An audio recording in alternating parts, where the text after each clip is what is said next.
Саламатсыздар, урматтуу YouTube каналынын көрүүчүлөрү.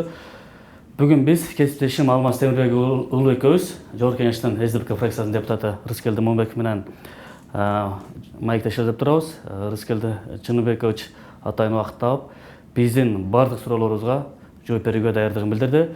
Себеби бул маектешип жатканыбыздын себеби акыркы учурларда социалдык тармактарда, интернет айдыңдарында Рыскелди Момунбековдун дарегине ар кандай сөздөр айтылып, анын саясаттан бир аз четтеп кеткендиги, Жогорку Кеңештин акыркы сессияларына катышпагандыгы тууралуу ар кандай пикирлер айтылып жатат. Ошого байланыштуу Рыскелди мырза ошол суроолордун баарына жооп берүүгө макулдугун берди. Анда эмесе баштасак. Рыскелди мырза, мынакей кече эле экөөбүздүн маегибизде айттыңыз эле, ооруканадан дарыланып чыктым депчи. Ушул ооруканада Жогорку Кеңештин башка депутаты Рысалиев Зарлыбек Кылычбекович менен бирге жатыпсыз, дарыланыпсыз. Ушундан баштасак да, ал кишинин ден соолугу кандай экен, абалы кандай экен, өзүнүн козголгон кылмыш иштери боюнча ал киши эмне деп жатат? Ушундан баштасак. Туура, мен ушу 5 күн Зарлыбек Кылычбекович менен маңдай тескей палаталарда жаттык. Албетте мен ага чейин дагы ооруканада жатканда ал кишини көрө албай койгон болчумун, анткени ал киши реанимацияда болчу. Бул жолкусун мындай палатага чыгарылган экен, маңдай тескей жатып, бир топ маселелер жөнүндө сүйлөштүк. Эми 2 жолу инсульт алган кишинин акыбалы жакшы дешке өзү туура эмес болуп калат, жаңырыштык болуп калат, ден соолугу оор. Мен чыккан күнү ал кишини дагы ошол жерден чыгарып, реабилитация, же болбосо Воронцовкада Таш-төбөдөгү айылына алып кетти. Баскан тургандары, сүйлөгөн сөздөрү мындай аябай кыйналат. Эми 2 жолу инсульт алып ушундай акыбалда турган кишинин акыбалын өтө оор. Ошо акыркы күнү тергөөчүлөр келип дагы ден соолугуна байланыштуу тергөөчтөрүн уланта албай, эгер мындай генерал ушундай состоянияда болгондон кийин биз сурак калганыбызда адамгерчиликке дагы туура эмес келип калат деп кетип калышты да. Ошо балдары, келинчеги, жубайлары, бир туугандары карап жүрүштү. Мен ушу көп эле ушул ага козголгон кылмыштын тегерегинде сурадым, ушул кандайча мындай болуп калды. Бул кылмыш ишин жанданышын өзүң баштагансың. Ушу депутат болуп келгенде эле башкы прокурордун отчетун алганда былтыр баштагансың. Ушу Батыкаевдин ишин кайра жандандыргыла, жаңыдан жагдайлар менен карап чыккыла, мени чакыргыла, мен көрсөтмө берем. Жалгыз эле жабырлануучу мен болуп, мени кызматтан алып коюшкан. Ал жерде бул туура эмес болгон деп, анан өзүң алып чыккан ишке өзүң кандайча капканга түшүп калдым десем, ошо айтып берди. Мен бирок чын айтайынбы, мен ага чейин деле Зарлыбек Кылычбекович менен бул тема туурасында мындан 2-3 жыл мурун деле сүйлөшүп, ал депутат боло электе деле сүйлөшкөндө айтып берген. Бул иштин толук жагдайларынчы мен билем. Анан бирок бүгүнкү күндөгү Зарлыбек Кылычбековичтин өзүнүн үстүнө ушундай кылмыш ишин ачканы жатканы, чын айтканда бул абсурд. Ошол эми азыр бул жанагы жаңы кылмыш кодексиндеги жагымсыз жагдайларга өзү туш болуп атат да. Өзү деле ушуну айтты. Бул деген азыр бул кодекс деген болбойт деди. Бул кодекс менен бара берсек биз мамлекетти жоготобуз деди. Бирөө мен ушуну көрдүм, мен ушинтип айткам деп айтса эле ошол менен кылмыш козголот экен. Мындай болбойт деди. Мендеги маалыматтар боюнча буга ушул өзүнүн кол иштеген бирөөлөр көрсөтмө берген окшойт. Анан ошол негизинде, ошол көрсөтмөнүн негизинде буга азыр айып тагалбай турат да. Анан бирок менде өзүнчө суроо туулат. Эмне үчүн ошол кездеги ички иштер министри Абдылда Суранчиев, ошол кездеги жогорку соттун төрайымы Жамашев, ошол кездеги УКМКнын башчылары бул четтеп турат да. Эмне үчүн аларга жеткен жок? Мен билгенден Батыкаевдин иши бир башканыкка түшүп кетти да. Башкан түшүп кетти. Зарлыбек Кылычбековичтен ошол кайрадан ошо бир 3-чү инсультка аз эле калды. Ошо давлениясы көтөрүлүп, ден соолугун оорлоп кетишине эң ириде ушул тергөөдөгү иштин тескери келип жатканы себеп болду деп айта алам да.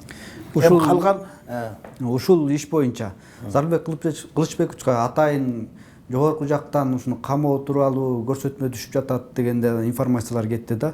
Бул негизи мунун артында саясат турабы же чындап эле ушу Батыкаевдин ишинде кандайдыр бир кемчиликтер кетиргенби? Сиз кандай пикирдесиз? Мен эми мындай Зарылбек Кылычбековичтен азыр эми ал өзү ушу тергөөдө мындай бир купуялуулук жөнүндө айтып бир кепилдик берип койгон болсо мүмкүн, бирок мен билгенден Зарылбекке атайын ошол бийлик тарабынан кандайдыр бир команданын болгонун мен сезип эле турам. Ал өзү деле ачык айта албай турат, бирок мага ачыгын айтты. Эгер айып тага турган болсо, мен буну ачыктаганга, мен буну аныктаганга мажбур болом. Бул атайын операция болгонбу, же бул саясий коррупция болгонбу, ошондо көрөсүңөр. Бул иштин мындайча айтканда этеги жок деди да. Этеги жок. Бул кылмыш ишинде башка нукта тергелип жатат дегендей мага мындай түшүндүрүп кетти да. Рыскелди мырза, маекти андан уланта турган болсок, мынакей социалдык тармактарда эң негизги сыйга карата коюлуп жаткан наразычылыктар, мындай жүйөлөр ушу сиздин мурдагы президент Алмазбек Атамбаевдин кол тепестигинен ажыратуу боюнча маселеде баягы добуш берүүгө катышкан жок. Бул атайлап эле тиягына да биягына да жаман көрүнбөйүн, башкача айтканда эки тоонун чөйүнүн эңсегендей болуп атат, ошон үчүн добуш берүү маалында катышпай койду дегендей мындай күнөөлөрдү коюп жатышат да. Ушуга жооп бериңиз, чын эле эмнеге добуш берүүгө катышкан жоксуз?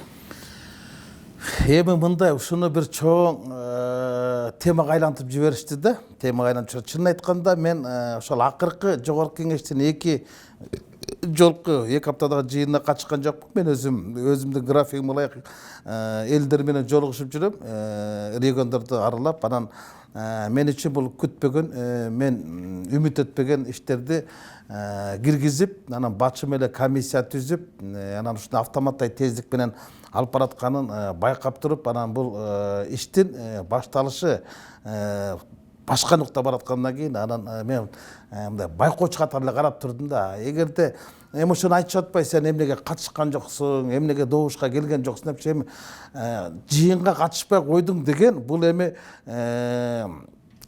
биз менен душмандар менен атышпай койдуң, добушка келбей койдуң же согушка келбей койдуң дегендей айыптап атат да. Мен келип ошо калыс сөзүмдү айткандан эле ошол менин калыс сөзүм негиз болуп алып кала турган болсо, анда кеп башка да болмок. Анвар Артыков 6 саат айтабы, Карамат Бабашаны 9 саат айтабы, токтото албайт да. Бул башынан эле белгилүү болуп калган болчу. Анан кийин мен мындай иштердин өрчүшү кандай болот экенин мындай сырттан чын айтканда байкап тургум келди. Эми чынына келгенде бул жерде мен айтат элем да, ошо кол тибестигин алуу боюнча мен ушул башкалар эми кандай баа берет? Ошо жана мен жүзүч кесиптешим негиз бар деп ушундай бачым эле добуш берип коюшпадыбы. А бирок сыртынан баа бергендер. Маселен, Өмүрбек Чиркешев Текебаев, экс-спикер, Кыргыз өлкөсүнүн эмгек сиңирген юрист, ал айтпады бул шашкандын иши, бул шайтан иши депчи. Буну шашпай, ар бир кылмыш үчүн иликтеп, жиликтеп, анан коомчулукту ынандырып, эл аралык уюмдарды ынандырып алып чыгыш керек болчу. Эртең бул кайта ошол жанагы кол тибестен аткан Атамбаевдин пайдасына ооп кетет. Мындай алабармандыкка салбагыла, эл аралык уюмдар эртең туура эмес баа берип коет, силердин бүгүндай ишиңерге деп туруп ал айтты. Андан башка Кадырбековду айтты, Куатбек Байболов, Азимбек Бекназаров сыяктуу мурунку башкы прокурор, мурунку спикерлердин бардыгы жогорку кеңештин ушул кол тибестигин алуудагы аракеттерин бардыгы алабармандык. Ал тургай Адахан Кимсанбаевич айтты, бул арамзалык иш депчи. Анан мен деле өзүмдүн жеке пикиримде бул чын айтканда аша чапкандык, алабармандык иш болду да. Маселен, кол тибестик деген эмне? Кол тибестик деген ал иммунитет. А бирок бул наам да. Экс-президент деген наам. Мен ушу бир нерсеге таң калдым. Ошол кол тибестикти алган күнү кечинде Азаттык үн алгысынан Арай көз чарай телеберүүсү болуп, ошондо Акылбек Усенбекович Жапаров, анан Чыныбек Турсунбеков, анан мурунку Борбордук шайлоо комиссиясынын төрагасы Акылбек Сариев үчөө катышты. Ошондо эки депутатты дагы эч сөз айта алган жок. Акылбек Сариев айтты, бул деген депутаттар түшүнбөй эле добуш берип коюшту. Бул деген макам эмес, бул деген наам деди. Мага ошол сөз кылт этти да, макам менен наамдын айырмасы болот. Макам деген статус, наам деген звание. Анан званияны, наамды сот алат. Анан кийин бул чындан эле ушу жогорку кеңеш ушундай болду деп мен ошол эле замат конституцияны карап барсам, ошол конституциянын баш беренесинде жазылып жүрүптүр, бул наам экен. Кыргыз Республикасынын президентинин экс президент деген наам берилет деп атат да, наамды бир гана сот алыш керек. Анан жогорку кеңештин токтому менен эле алып салгандай бул туура эмес болуп калганын эми эксперттердин баардыгы айтпады. Ошондуктан маселени мен мындай кыргызча айтып берейин да. Жогорку кеңештин депутаттары мындай кылды да, ботинкесин боосун чечпей туруп, носкисин чечип кетти да. Же болбосо көйнөгүн албай туруп эле ичиндеги майкасын алып кеткендер болду да. Мына элге ушундай кылып түшүндүрсөк болот да. Мисалы, кол тийбес экс президент деген статус турат. Бүгүн ал кишинин айлыгы жүрүп атат, анын жанында охранасы жүрүп атат. Бардык экс президентке тиешелүү иммунитет, жеңилдиктердин бардыгы бар, а кол тийбес деген алып койду да. Мына ушул жооңуз кулай да. Биз сиздин айрым кесиптештер ушу баш мыйзам ушул себептен бузулганын айтып Конституциялык палатага кайрылышты да. Сиз буга чейин дагы Айда Салянова кылмыш иш козголгондо баш мыйзам бузулганын айткансыз да. Дал эле ушундай көрүнүш Атамбаевдин кол тийбестигин алганда дагы болду деп эсептейсизби? Туура, мындай да эми тиги биз менин бир топ кесиптештерим ошо фракциядагы депутаттар ошо кол тийбестиктер мыйзамсыз болуп калган, жогорку кеңештин токтому баш мыйзамга же болбосо башка мыйзамдарга карама каршы келерин билдип Конституциялык палатага арыздангандан кийин анда бул процедура токтош керек болчу. Кептин бардыгы жана 40 депутат биринчи 50-40 барактан турган аныктама жазыш керек болчу. Ачыктап айтыш керек болчу, аныктап ачыктап айтыш керек болчу. Экс президент ноондай аракеттери менен, кыймыл аракеттери менен кылмыш аракеттерине барган деп. Анан баарын окугандан кийин жалпы комиссия түзүлөт. Анан ошол комиссия анан ошону карап көрүп туруп, анан башкы прокуратура жүрөт. Булар болсо демилгелүү топ комиссия түзүп алып, анан кийин аныктамасын алып чыгып атпайбы. Мындайча айтканда, арабага атка арабаны эмес, атка арабаны кошуп салып атат да. Тескери болуп кетти. Ошону ачыктап эле койсо болуп калчу да. Бунун баардыгын коомчулук көрүп тургандыктан мындай баягы бөдөнөн сойсо да касапчы сойсун дегендей баардык нерселер мыйзамдын талабы менен логиканын деги ошо элге ишендириш үчүн, элди ынандырыш үчүн баардык эрежелердин баардыгы так сакталыш керек болчу да. Бул жерге киргенде баш мыйзам жөнүндө сөз болуп туруп, бир топ депутаттар Конституциялык палатага кайрылса, Конституциялык палатанын чечимин күтүш керек да, экинчи токтомду кабыл албай туруш керек болчу. Жок, Конституциялык палатага берди, аны караганда жок, а булар экинчи токтомду алды дагы кол тийбестигин алып салды. Мен ушул жерге келгенде мен ойлоп атам, ушу тиги аша чапкандык, ушундай ала бармандык, өтө эле тездик менен алып кеткенине ошо эл дагы ынанбай бүгүнкү күндө мына ушунун айынан бүгүнкү күндө эмне болуп калды? Же нары кыймыл аракеттер жок болуп калды. Кылмыш аракети бар деди, бирок кыймыл аракеттери жок болуп калды. Ал кой ташта жатып алды, булар болсо аңды жатып алды. Мына ушуга келип калды. Ошон үчүн баардык нерселерди ушунчалык мындай автоматтык тездик менен алып барып эле эки ортодо элдин дагы мындайча айтканда эл азыр элеңдеп эки президенттин эрежесиз эрегишүүсү эмне менен бүтөт деп ыңкылап менен ынтымактын ортосунда калды. Ынтымак керекпи же ыңкылап керекпи депчи. Ошонун айынан мына ушундай өзүнүн жанагы эки президенттердин араздашуусу өзүнүн апогейине жетип, бүгүн же ары кете албай, же мындай ашуунун бетинде туруп калды. Мына ушуга жогорку кеңештин жосунсуз жоруктары, же болбосо жанагы ала бармандык иштери, же болбосо мындай ыймансыздыкка, мыйзамсыздыкка барган кадаптары себеп болду. Ошонун айынан мына ушундай айынан жогорку кеңеш таркасын деп талапташып кетти деп ойлойм да. Ушул эки суроону улай келсек да, мына кол тийбестигин алуу боюнча жогорку кеңеш токтомго алып башкы прокуратурага жибергенден кийин Кой Ташта элдик штаб түзүлүп, Атамбаевди коргоо боюнча атайын акциялар уюштурулуп баштады да. Мына жакында эле бул боюнча митинг өттү да. Анан сиз ошо Кой Ташка да барган жок, митингке да келген жок. Ушу кайсы тарапты көздөп жатат, ушу пикирин билдирип, өзүнүн оюн айтпайбы деген да көз караштар айтылып жатат да. Сиз кандай жооп берет элеңиз ушул жүйөлөргө? Эми чын айтканда жанагы орыстар айтып го какой привет такой ответ дегенде эле кылды да. Жогорку кеңештеги мындай мыйзамсыз аракеттерге экс президент тарабынан ыймансыз аракеттер менен жооп берди. Мындайча айтканда өзүнүн ошо мен мыйзам менен коргоно албайт экенмин, булар мыйзамды да коргой албайт экен деп анан ошондой кылдырып элдик штаб ачып алганын мен туура көргөн жокмун. туура көргөн жокмун. Канткен күндө дагы башкалар сыйлабаса дагы ал өзү сыйласа болмок. Мен баш мыйзамдын негизинде өзүмдүн укугумду коргой алам. Адвокаттар менен деп мындай ачык эле диалогко чыгып, мындай немесе болмок да. Анан элдик штаб деп түзүп алышып, анан элдик штаб митинг уюштурду. Мен элдик штабтын мүчөсү эмесмин. Элдик штабка кирген да эмесмин, барган да эмесмин. Анан алар митинг уюштурду. Биринчиден мени чакырган эмес, чакырса да мен бармак эмесмин. Анткени булардын урааны мындай болуп атпайбы? Соке болбой калды депчи. Мындайча айтканда президентти мөөнөттөн мурда мындай кетирүү жараянын ачыктап атпайбы? Мен мындайча айтканда моральдык жактан алганда мен ага мындай барбашым керек болчу. Мен анткени азыркы президентибизди, Сооронбай Шариповичти мөөнөтүнөн мурда кетирүүгө негиз жок деп эсептейм. Негиз жок деп эсептейм. Анткени мен буга чейин айтып келген болчумун. Анткени ошол кишинин шайлоо штабында иштеген кишилердин бири болуп туруп, анан бүгүн кайта ямал эки достун өздөрүнүн ортосунда мамиле башка.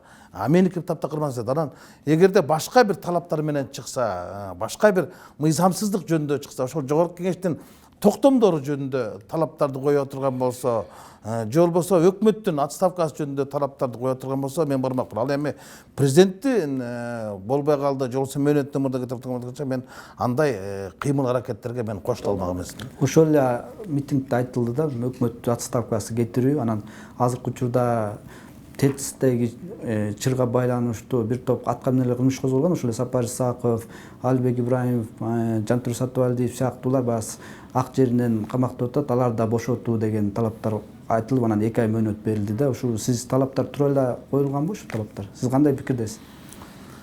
Эмне резолюция кабыл алып тур. Резолюциясына мен резолюцияны кубаттайм, колдойм. Бирок революцияны кубаттап колдойм да, реформаларга барсын десе мен макулмун. Анан бирок резолюциянын ичинен негизги бир менин купулма болгону бул өкмөттү азыркы өкмөттү отставкага кетирүүсүн мен колдойт болчумун. Анткени өкмөт өзүнүн көрсөттү. Азыркы өкмөт не только көрсөттү, азыркы өкмөт элдин бийликке иши болгон ишеним таптакыр жоготту. Ал ортодо жогорку кеңеш бизди дагы уят кылды.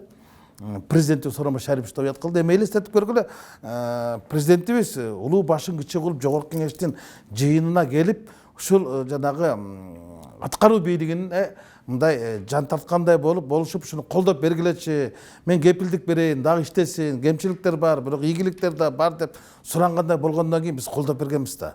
Анан 1 ай өтпөй отуруп эле өкмөттө бажасыны башкарып атканы, бажасынын баласы олчойгон айлык алып атканы жөнүндө маселе чыкты да.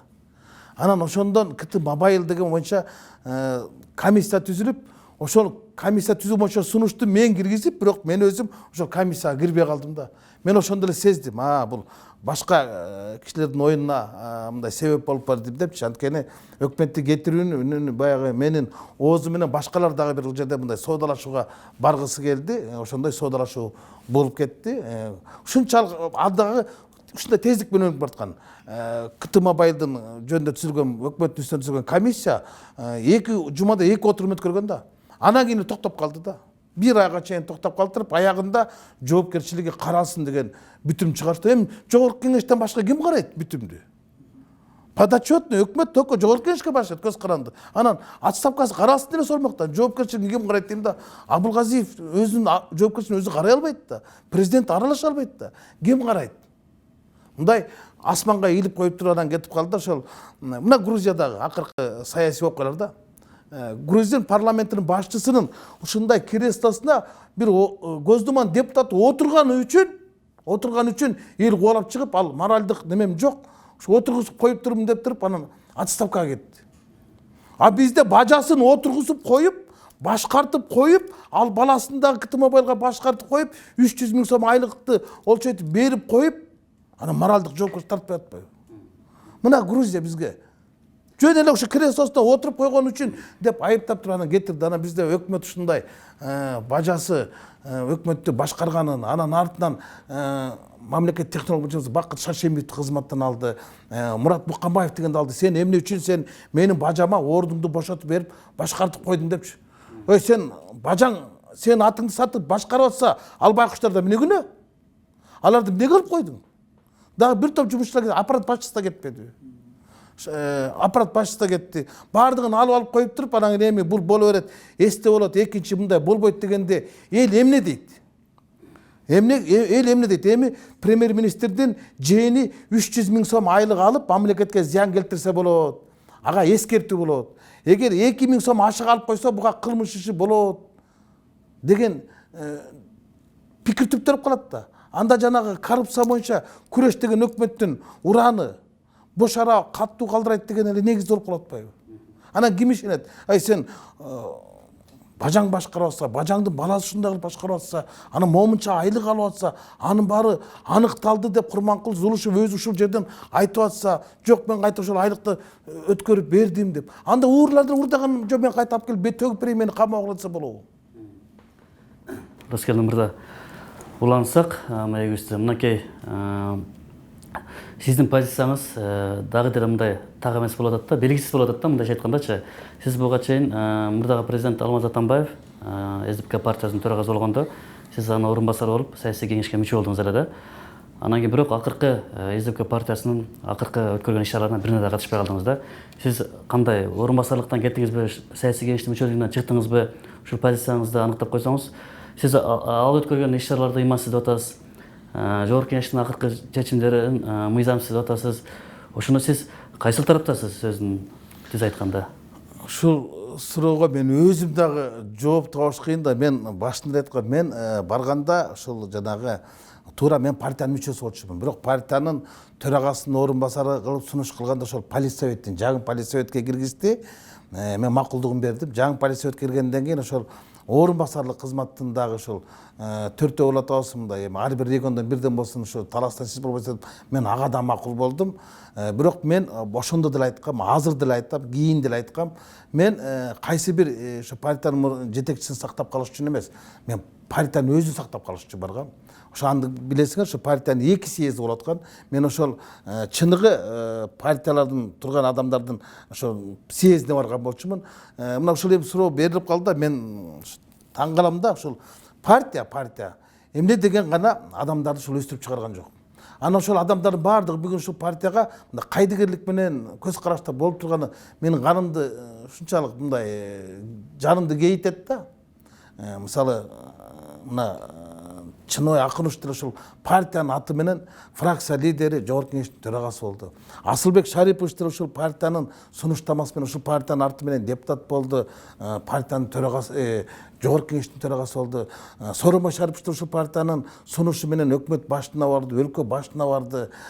Иса Өмүркулов деле ушул партиянын сунушу менен комитетти жетектеди, фракцияны жетектеди, мурда да фракцияны жетектеген, коалициялык көпчүлүктө жетектеп. Анан ушул партияны бул жанагы кусуру бар да, партиянын миң деген адамдар бар, артта турган адамдар. Анан алардын көз карашын, алардын көз жашын карабай туруп эле бир партиядан бир кишиге тартып берип койгон, бул деген чын айтканда партия болгон чыккынчылык да.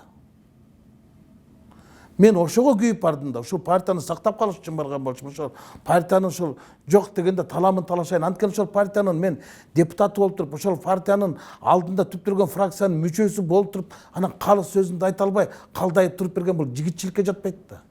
Анан мына азыр бул партияда экс-президент да жок, чыкты. Эмдиги президентибиз да жок, ал токтоткон. Асылбек Шарипович да чыгып кеткен болчу. Анан эмне үчүн ушул партиянын болуп жаткан мыйзамсыздыктарга мындай көңүл кош мамиле кылышат да. Сен өзүңдүн өстүргөн энеңдин эмчегин кескендер болуп атпайсыңбы? Мен андай нерсеге бара албайм. Анан кийин айтып атпайбы жанагы партиянын саясий кеңеш. Мен саясий кеңешке акыркы саясий Алмаз Шаршенович өзү партиядан кеткенден кийин кайта Фарид Аблезимович Ниязовду ошол партиянын саясий кеңештен кайта кийирип койгон чечимди кабыл алышты да. Мен жок болчумун, ошого катышкан эмесмин ошол саясий кеңештин жыйынына. Мен ошондо ачык оюмду айткан болчумун. Аны массалык маалымат каражаттан мен айткам, эгер Фарид Аблезимович кайтадан саясий кеңешке кире турган болсо, мен анда партиянын саясий кеңештен чыгам деп айтканым чын. Мен ал сөзүмдө бүгүнкү чейин турам. Мен бул жөнүндө билдирүү бердим. Эми менин билдирүүмдү курултай аркылуу канааттандырып алабы же болбосо саясий кеңештин чечиминде чыгарабы? Политсовет деген Фарид киргенден кийин ал политсовет эмес, бул Фарид совет болуп калат. Фарид совет болгондон кийин мурункудай эле балит совет болот. Мен эме таарынбасын, мен ачык эле айтайын, мен ушул Фарид Аблезимович Ниязов болбогондо СДП ушундай экиге бөлүнөт беле. Эки дос деп коелук, эмки президентибиз менен мурдагы президентибиз ушундай араздашууга барат беле.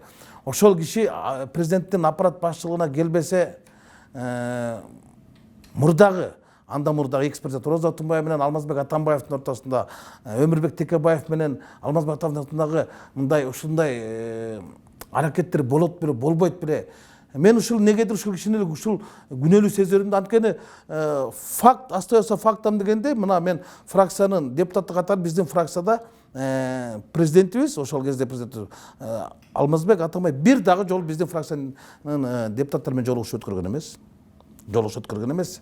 Катышкан да эмес, кабыл алган да эмес.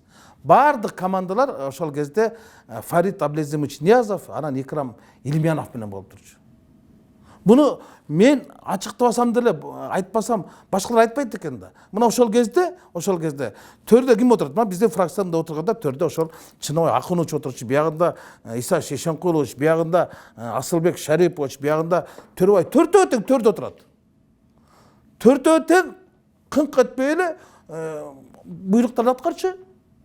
Фарид Ниязов менен Икрам Сатарович кирип келе, мындай чечим аласыңар, буну мындай кылабыз, буну мындай кылабыз, бияка буну көрсөтөбүз, тияка туну көрсөткөндө бардыгы жакшы пикирде болчу.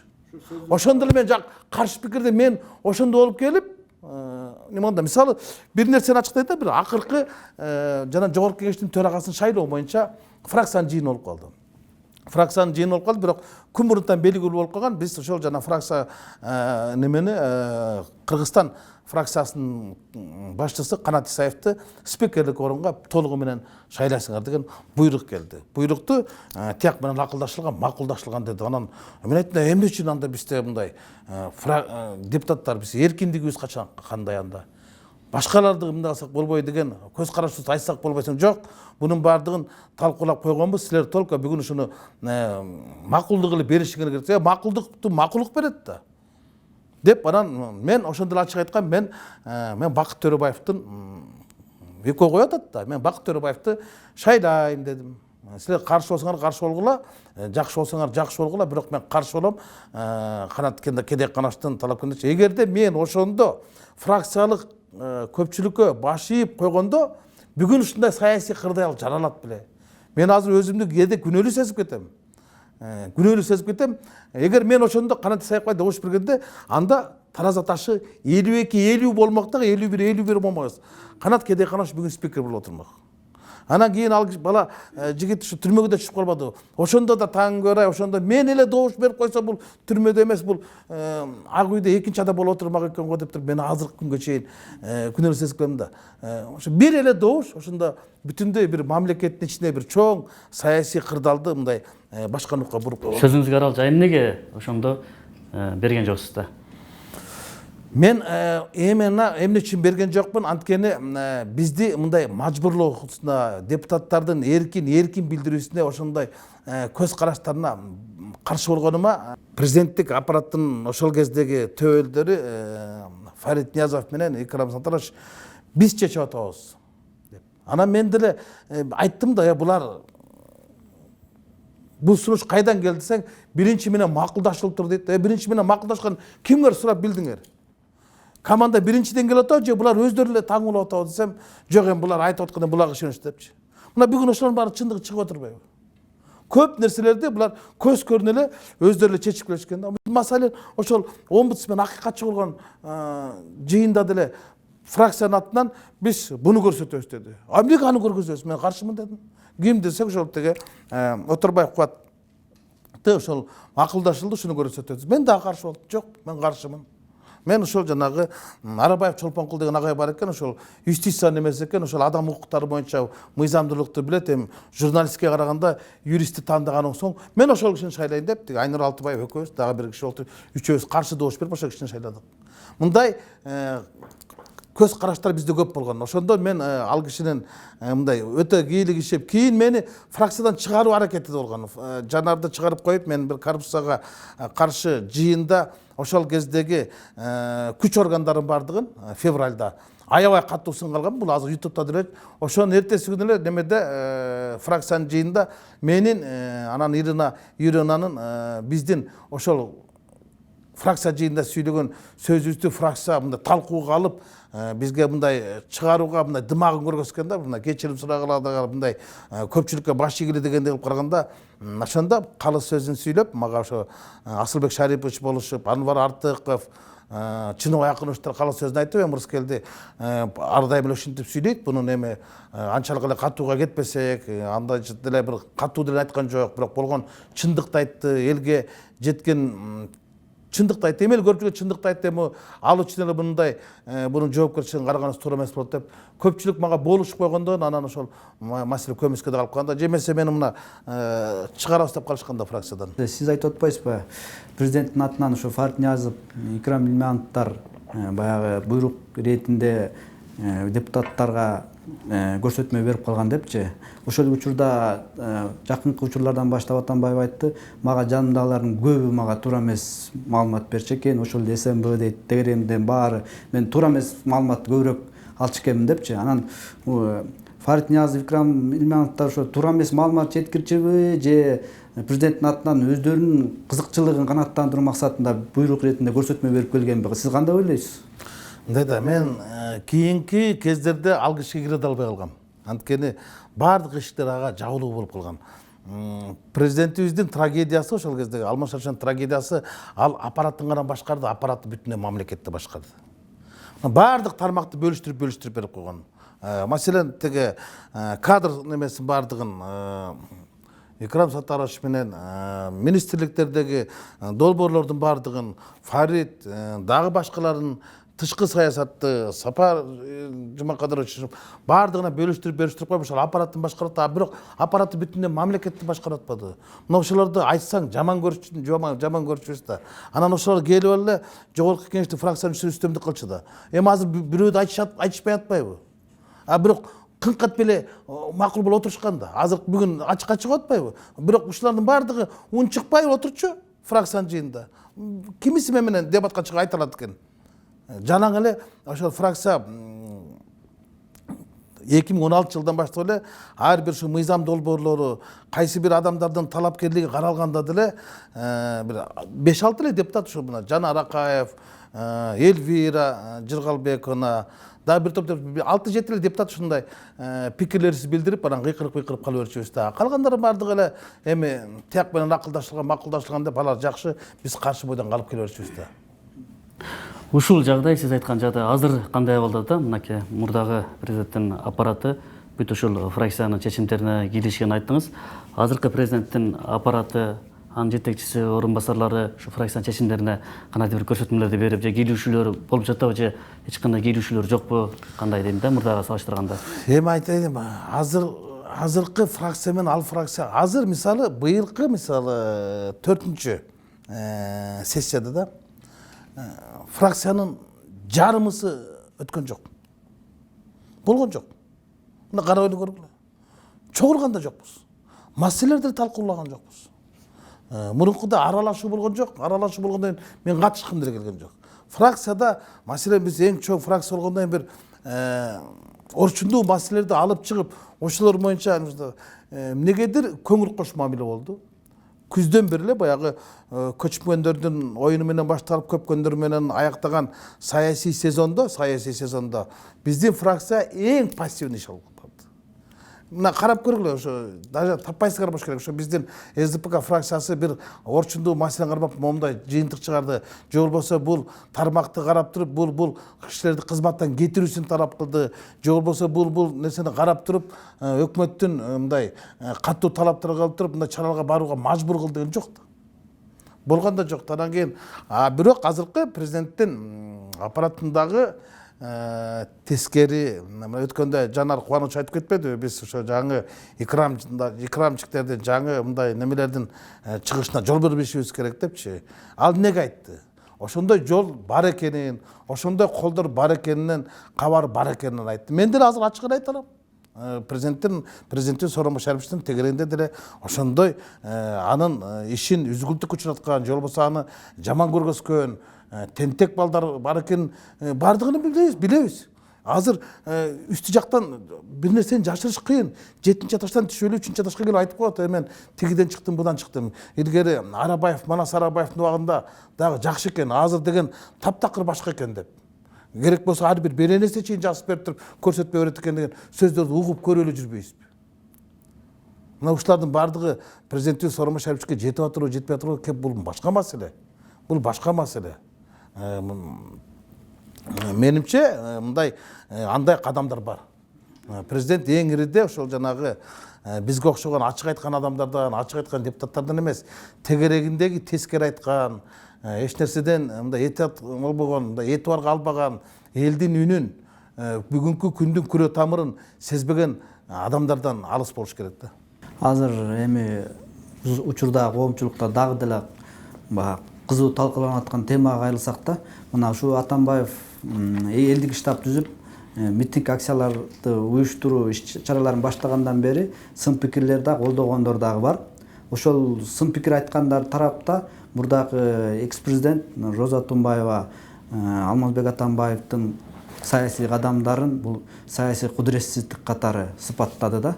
Анан ушуга карата сиз да ой пикириңизди билдириптсиз. Эми кемчилдигин айтканга жараша артыкчылыктарын да белгилеш керек деген ойду. Ушул боюнча токтоп кетпейсизби кенен? Кандай карадыңыз экс-президенттин сынын, экс-президентке айткан сынына каратачы? Туура, мен ошол боюнча Супер инфого бир телефон чалгандан телефон аркылуу эле жооп бергем да, менден бирок ошол эле нерсени азыр кайта айтам. Экс-президенти Роза Исаковна мен албетте урматтайм, сыйлайм. Ал кишини тарыхтагы кадамдарын мен бааласам деле тарых өзү бааласын. Бирок менин жеке пикиримде бир жактуу. Ошондо эмне үчүн ошол 6 жылдагы эмгекти 6 нерсеге эле байлап коюш мүмкүн беле. Мына азыр 5 кылмыш иши жөнүндө сөз болуп атат да. 5 кылмыш иши жөнүндө сөз болуп атат. Кылган иш жөнүндө сөз болбой атпайбы? Маселе мен башкасын албайын да, бул энергетикалык коопсуздук жөнүндө. Эмнеге айтпайбыз? Биз айтпасак, аны эл айтып атпайбы? Эл бүгүн айтпаса, эртең тарых айтат да. Мага башкасынан дагы бул эми энергетикалык коопсуздук бул мамлекеттик эң чоң стратегиялык иш-чара болду. Маданият жагынан, тарых жагынан алганда Үркүндүн 100 жылдыгычы. Биз ошону унутуп койдукпу? Тарых үчүн мамлекеттүүлүгүн маданият гана сактап келет.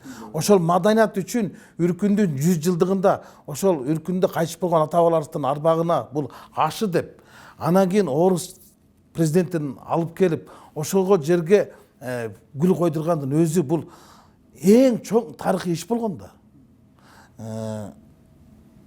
Америкалыктардын аба базасын чыгарыш үчүн саясий эрк керек болгон да.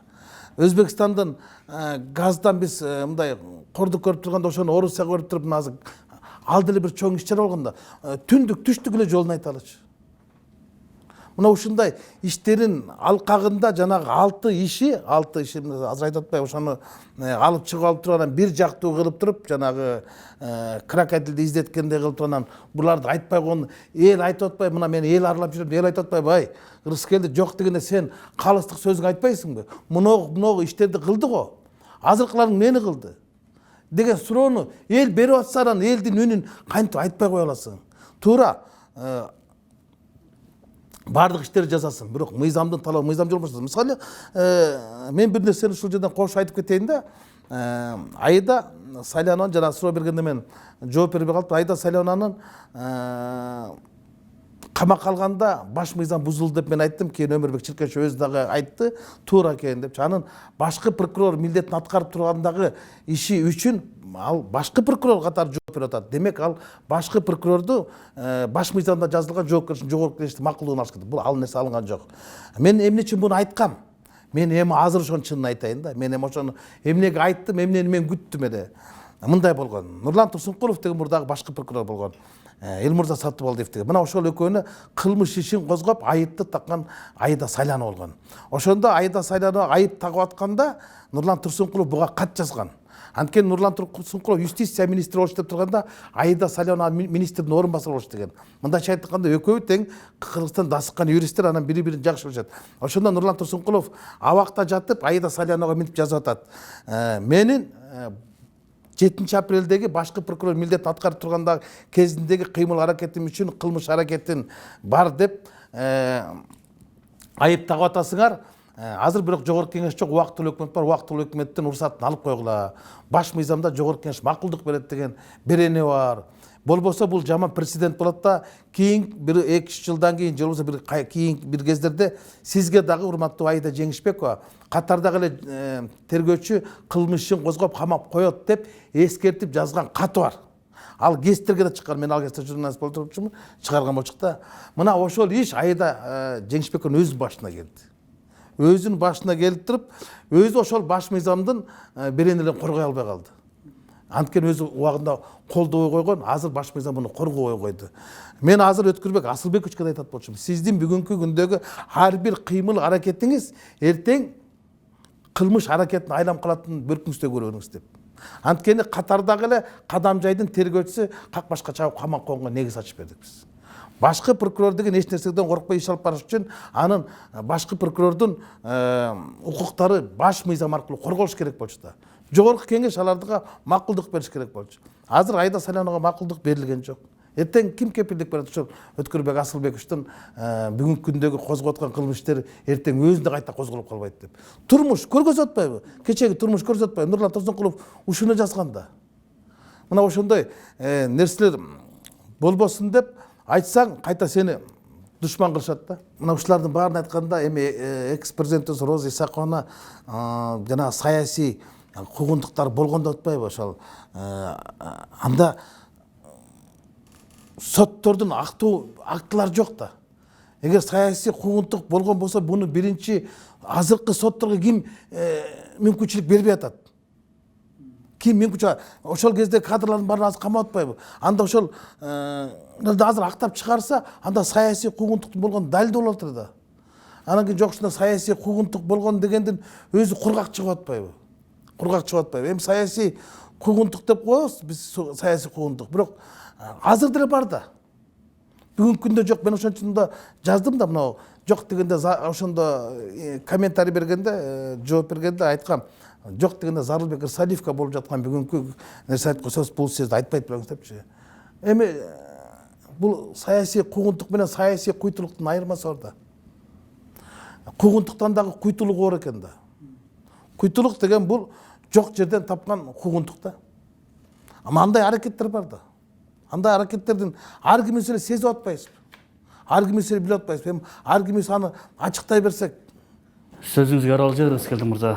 Буга чейин ошол сиз өзүңүзгө карата, жакындарыңызга карата ушу бийликке айткан сындарыңыз үчүн кандайдыр бир куугунтуктоого атайын кызматтын кызматкерлери тарабынан аңдууларга туш болуп жатканын айттыңыз эле да. Азыр кандай? Ал нерселер токтоду же дагы деле сизге карата болуп жатабы? Эми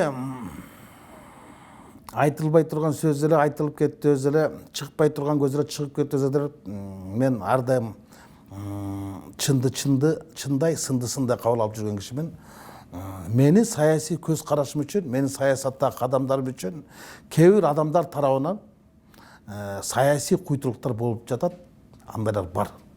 Майда чүрө иштерди кылышып, мыйзамсыз кадамдарга барып жаткан бар. Мен андай кездерде ушунчалык неме кылып анан бирок Ажабузга ачык кат жазып, урматтуу президент Сооронбай Шарипович, моундай иштер болуп жатат. Сиз баш мыйзамдын кепилдиги катары токтотуңуз. Мындай нерселер жакшылыкка алып келбейт деп кайрылууга аргасыз болгонмун. Президенттин өзү аралашкандан кийин ал иштер мындай ара чородо эле ыңжың болуп кетти да. А бирок мындай ушундай баягы байлап коебуз, жайлап коебуз деген мындай тегерегиндегилердин тепкилеп койсок болот деген тентек балдардын аракети болгон. Азыр деле араң турушат. араң турушат, кантип бир жерден жаза салдырып, мындай ала салдырып жүргөнгө деп. Анан азыркы саясий кырдаал тууралуу сөз учурун уласак, деги эле ушул эки достун тиреши аягы эмне менен бүтөт деп мындай божомолдойт элеңиз сиз? Эми мындай болуп калды да, эрежесиз эрегиши экөөнө тең пайдап келген жок. Бул жерден эмки президент дагы экс президент да утулду. Бул менин жеке пикирим. Экөө тең утулду. Мына жакында гана 24 кежиде мындай сурамжылоо болду да, бүгүнкү күндө бизге эмне керек? Кимиси көбүрөөк керек? Достукпу, Атамбаевпы, же азыркы президент Сооронбай Шариповичпи депчи. Бул эми сурамжылоо. Ага катышкан адамдар бардыгы калыс пикирин билдирди. Биринчи достук керек деди. Бизге ынтымак керек деди. Экинчи Атамбаев деди, үчүнчү азыркы президент айтты. Буну ошол уюштурду, мына ушунун өзүнөн эле жыйынтык чыгарсак болот да. Бүгүнкү күндө бизде эл ынкылапты эмес, ынтымак теңсеп турган. Анан Адахан Кимсанбаев дагы айтпады ошол, эки президент ошол элдеш алсалар депчи. Анткени экөө тең утулду. Эл бүгүн баягы эрежес, эрегиш эң этегине келип жетти. Араздашуу өзүнүн апагейине келип жетти. Ашуудун белине чыкты. Мындан ары кимиси тоголонот. Эл карап турат да. А бирок эл эч нерсени мындай бир тынчтык эле болсо деп турат да. Ошон үчүн жанагы айтпадыбы экс спикерлер мындай Адахан Кимсанбаевич мындай эл акындары, эл баатырлары, эл жакындары, элдин мындай жазуучулары ушундай да калыс сөзүн айтса депчи. Мисалы калыс сөздү айта албай турат. Анткени экөөнөн тең мындай үмүт үзгөндөй да эл. Экөөнө тең ишенбей калганын өзү ушул, мисалы эч ким чыкпай койду, Элмирбек Иманалиев гана чыкты. Ачык ыр менен чыкты. Мына карап көргүлө. Азыр мына рейтингине карап көргүлө. Азыр эл эмнени көп көрүп атат? Элмирбек Иманалиевдин эки ажого, анан кийин чоңдорго жазган термесин көбүрөөк угуп атат. Ошого ынанып, ошого мындай кол чабып, тамшанып угуп атат. А башкаларды көргөн жок да. Башкаларды көргөн жок, көргүсү да келген жок да, уккусу да келген жок да. Демек мындайча айтканда, азыр кырдаал өтө оор. Мындан аркысы да болот. Кубатбек Калбекович Байболов деген өткөндө өзүнүн бир жакшы эме отур, эми ал каалайбызбы, каалабайбызбы, ал тегестерден белгилеп аткан кыракы чекиста. Бул жакшылык менен бүтпөйт деп атат. Азимбек Бекназаровдор айтып атат, жакшылык менен бүтпөйт деп. Ушулардын баардыгы айтып атпайбы? Элдин баардыгы айтып атпайбы? Бул жакшылык менен бүтпөйт депчи. Бүгүнкү күндө бийлик эксперттердин пикирин эмес, элдин пикирин угуш керек. Элдин пикири эң негизги пикир. Эксперттердин пикири ал өзүнүн гана жүрөгүндө жеке кири. Биз оондун эмес, биз коомдун үнүн угушубуз керек да. Оондун үнүн каяктан угасың? Оон отуруп алып тияктан айтып берет да. А коомдо башка сөздөр чыгып атпайбы?